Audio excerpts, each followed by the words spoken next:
Good morning everybody, welcome back to Cilinix Crypto. Hope you're all doing great and welcome back to a new video on Ethereum. Going to be doing a full technical update and a fundamental update because it's necessary. Yesterday was a very important day fundamentally. Today as well we will get some important economic numbers again. Yes, it never ends. And in terms of that, it has a lot to do with the technicals as well. Right now Ethereum, even though yesterday we had that bearish fundamental spike, which we will also still talk about, we're actually still holding our support levels. So we're actually, I would say, well, we're not bullish, but we're definitely not bearish either currently. So that's what we will talk about in this video. Now, before we get into that content, if you want to receive daily trading signals from me, I'm a profitable crypto trader, then check out the links down in the description and the pinned comment. And there you will actually find out how to join, but also trade results, everything you need. But now on to Ethereum. So the thing is, right now, if we're purely just, if we don't know about any fundamentals and we just take a look at the market, we're consolidating. All right, we're consolidating between 1940 and 1800. I've said this before. If you watch these daily updates I do, you know that I think that's the current market structure, at least on the 4-hour time frame. You could make other arguments on the daily, but yeah.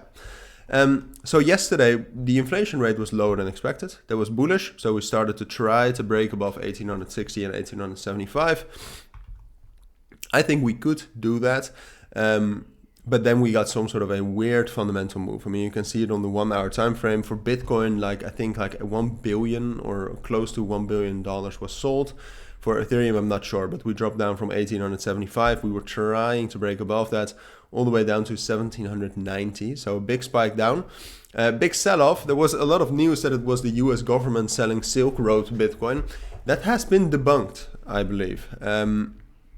Arkham, which is a kind of a sophisticated scanner of blockchain data, has stated that no outgoing Bitcoin transactions have been made from the Silk Road entity. So yeah, it was something else, but we've had moves like these before. I mean, it's not too long ago that we had that big rally and drop off Wednesday, the 26th of April. So it's nothing new really. It's just for trading, it's just not ideal, but yeah, doesn't matter that much if you're just holding Bitcoin or Ethereum. So right now, what I expect is that currently I actually still think that because of the bullish momentum that kind of started yesterday, and because of the market structure, I still think it's the most likely scenario that we will start to test 1875 and 1860 again, and that at some point we will be able to break above that and get up towards 1915 and 1940, or 1930, I should say. There's the 618 FIB, and that's probably going to be strong. That's still what I expect. I think the fundamentals, if we really dive into what they mean, I think they align with that.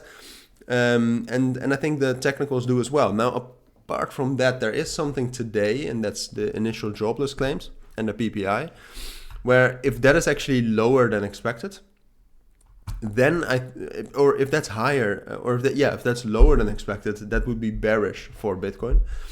Don't worry about why that is, but just believe me that it is. If it's lower than expected, that's bearish for Bitcoin and for crypto in general. If that happens, then I am not too sure if this can still happen. All right, I do not expect it to be lower than expected, but that's a possibility. So I just wanted to tell you about that. Perhaps I'll still do some sort of an emergency update after the news. But for now, this is still what I think the most likely scenario is for Ethereum. So I want to thank you all for watching and listening today. Thank you for watching. I already said that. Have a great day. Bye.